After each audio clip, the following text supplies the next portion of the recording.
അതതിന്റെ ചെറിയ ഒരു അനുബന്ധ ഡിമാൻഡ് മാത്രം. 232 രൂപയ്ക്ക് പണി ചെയ്യാൻ നമ്മളില്ല. അപ്പൊ ഖജനാവ് കാലിയാണ്. എല്ലാരും കണ്ടതാണ്. നമ്മള് 2ാം ദിവസം മന്ത്രി ചർച്ചയ്ക്ക് വിളിച്ചു. 2ാം ദിവസമല്ല, നമ്മൾ 5ാം ദിവസം ഫെബ്രുവരി 15-ാം തീയതി നമ്മൾ കുടുംബ സംഗമം പ്രഖ്യാപിച്ചു. രാവിലെ 10 മണിക്ക്. തലേ ദിവസം രാത്രി 11 മണിക്ക് മന്ത്രിയുടെ ഓഫീസിൽ നിന്ന് വിളിക്കുന്നു. രാവിലെ 10 മണിക്ക് ചർച്ച എന്ന് പറയണം. അപ്പൊ ഇവിടെ 10 മണിക്ക് സംഗമം, അവിടെ 10 മണിക്ക് ചർച്ച. പക്ഷെ നമ്മൾ അതിനെ പ്രതിസന്ധിയിലാക്കാം. നമ്മൾ തീരുമാനിച്ചു, മന്ത്രി വിളിക്കണ്ടേ, ചർച്ചയ്ക്ക് പോകാം, പരിപാടി നടക്കട്ടെ, ചർച്ചയും നടക്കട്ടെ. നമ്മൾ തീരുമാനിച്ചു. പോയി അവിടെ ചെന്നപ്പോ നമ്മുടെ മന്ത്രിക്ക് നന്നായിട്ട് മാധ്യമങ്ങളിൽ നിന്ന് പ്രവർത്തിച്ചത് കൊണ്ട് സംസാരിക്കാൻ നന്നായിട്ട് അറിയാതെ എല്ലാം ധനകാര്യ വകുപ്പ് പറയണം. ധനകാര്യ വകുപ്പ് ഒന്നും മിണ്ടുന്നില്ല. ചോദിച്ചോ, ധനകാര്യ വകുപ്പിനോട് ചോദിച്ചോ, ഇല്ല ആലോചിക്കാം. അപ്പോ ആലോചിക്കാമെന്ന് പറയാനാണ് നമ്മളവിടെ വിളിപ്പിച്ച് 2 മണിക്കൂർ പാഴാക്കി കളഞ്ഞത്. നമുക്ക് മനസ്സിലായി നമ്മുടെ കുടുംബ സംഗമം പൊളിക്കാനാണ്. അപ്പൊ ഞാൻ ഒരു കാര്യം പറയാൻ പറ്റും. 2ാമത്തെ ദിവസം ഞങ്ങൾ മന്ത്രിയെ കാണാൻ പോയി. മന്ത്രിയെ കാണാൻ ഞങ്ങൾ നിയമസഭയ്ക്ക് നടന്നുകൊണ്ടിരിക്കുന്ന സമയത്താണ്. അവിടെ ചെന്നപ്പോ മന്ത്രി ഭയങ്കര തിരക്കാണ്. കാരണം പാവപ്പെട്ടവരുടെ കാര്യങ്ങൾ നോക്കി ക്ഷീണിച്ചിരിക്കല്ലേ. അവിടെ ഭയങ്കര തിരക്ക്. നമ്മൾ കുറെ സമയം പറഞ്ഞു, നിങ്ങൾ പിറ്റേ ദിവസമായെന്ന് പറഞ്ഞു. ശരി, നമ്മൾ ആവശ്യക്കാരൻ ആവശ്യത്തില്ലല്ലോ. നമ്മൾ പിറ്റേ ദിവസം വെളുപ്പിന് ഈ സമരപ്പന്തലിൽ നിന്ന് ഞങ്ങൾ ചാടി അദ്ദേഹത്തിന്റെ വീടൊക്കെ കണ്ടുപിടിച്ച് തയ്ക്കാതെ വന്നു. അവിടെ ചെന്നപ്പോ ആരുമില്ല. അദ്ദേഹത്തിന്റെ ഭർത്താവ് പറഞ്ഞു, ഇവിടെ ഞങ്ങൾ ആരെയും കാണാറില്ല, വീട്ടിൽ ഞങ്ങൾ ഒരാളെയും കാണാറില്ല. നമ്മൾ പല മന്ത്രിമാരെ നമ്മളൊക്കെ ഓർത്തു.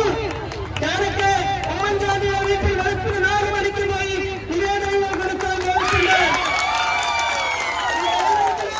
ഒരു രാഷ്ട്രീയ നേതാവിനെ പിടിക്കാനല്ല, പൊതുപ്രവർത്തകർ കാണിക്കേണ്ടുന്ന മര്യാദ, മിനിമം മര്യാദ, അത് ഏതൊരു പാർട്ടിക്കാരനും അത് ബാധകമാണ്. അപ്പോ കിളിവായിനോട് നോക്കിട്ട് പറഞ്ഞു, കാണാൻ പറ്റില്ല. ഇവിടെ വന്ന് പറഞ്ഞു, ആശമാർ പറഞ്ഞു, ഞങ്ങളുടെ വീട്ടിലേക്ക് വരുമല്ലോ ഇനി, പത്തനംതിട്ടക്കാരൊക്കെ ഇവിടെ ഇരിപ്പുണ്ട്. ഞങ്ങളുടെ വീട്ടിൽ വരുമ്പോൾ പറയും, അയ്യോ മാഡം, ഞങ്ങളുടെ വീട്ടിലാരെയും കാണാറില്ല, ഞങ്ങളുടെ വീട്ടിലേക്ക് വരണം എന്ന് ആശമാർ പ്രഖ്യാപിച്ചു. അങ്ങനെ അവിടെ കാണാൻ പറ്റില്ല. ഞങ്ങൾ നിയമസഭയിലേക്ക് പോയി 10 മണി വരെ കാത്തിരുന്ന് മന്ത്രി വന്നു. അപ്പോൾ മന്ത്രി സത്യത്തിൽ നമ്മൾ ചെല്ലുമെന്ന് പ്രതീക്ഷിക്കുന്നു. നമ്മൾ വിട്ടു പോകണമെന്ന് വിചാരിച്ചു. എന്തായാലും കണ്ടു കഴിഞ്ഞപ്പോ മന്ത്രി പറയുകയാണ്, ഇത് അനാവശ്യ സമരമാണ്. ഒന്ന് പണമില്ലെന്നുള്ള പല്ലവിയൊക്കെ പറഞ്ഞു, നിങ്ങൾ നടത്തുന്നത് അനാവശ്യ സമരമാണെന്ന്. ഇന്നിപ്പോൾ മാധ്യമങ്ങളെടുത്ത് രാവിലെ നമ്മുടെ വീണ ജോർജ് മന്ത്രി ഒരു ബൈക്ക് എടുത്തിട്ട് പറയുന്നു, എന്റെ വാതിലുകളോടെ തുറന്നിട്ടിരിക്കുന്നു, സമരക്കാർക്ക് എപ്പോൾ വേണമെങ്കിലും വരാമെന്ന്. അപ്പൊ അനാവശ്യ സമരമെന്ന് പറഞ്ഞ മന്ത്രി ഈ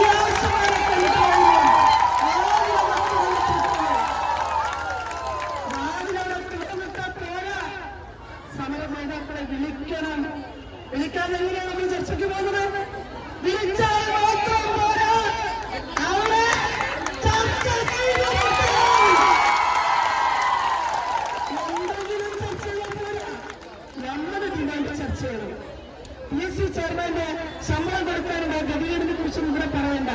നമുക്കറിയാം, ഒരു PSC ചെയർമാനും ഒരു മെമ്പറും ഒരു നിവേദനവും കൊടുത്തില്ല. 1.5 ലക്ഷം രൂപ കൂട്ടിക്കൊടുത്തു. കാരണം അവരവിടെ നിന്നിട്ട് എല്ലാ ദിവസവും ആളുകൾക്ക് തൊഴിൽ കൊടുത്തുകൊണ്ടിരിക്കുക. അതുകൊണ്ട് നമ്മൾ ചെറുപ്പക്കാരുള്ളത് PSC റാങ്ക് ലിസ്റ്റ് ഉൾപ്പെട്ട ചെറുപ്പക്കാർ ഈ സെക്രട്ടേറിയറ്റിന് മുന്നിൽ സൈലന്റ് പ്രതിഷേധം നടത്തുന്നു, തലമുട്ട അടിക്കുന്നു. ഇതൊക്കെ വേദന നമ്മൾ കണ്ടുകൊണ്ടിരിക്കുക. അവരുടെ പണി കൊടുത്തുകൊണ്ടിരിക്കുന്നുണ്ട്. അത് കൂടുതൽ ബാധിക്കുന്നുണ്ട്. അപ്പോ ഈ രീതിയിലൊക്കെ നടത്തിക്കൊണ്ടിരിക്കുകയാണ്. നമ്മളെ നമ്മൾ പുതിയ ചരിത്രം രചിക്കുക. നമ്മൾ കേരളം സൃഷ്ടിക്കുന്നത് കേരളത്തിലെ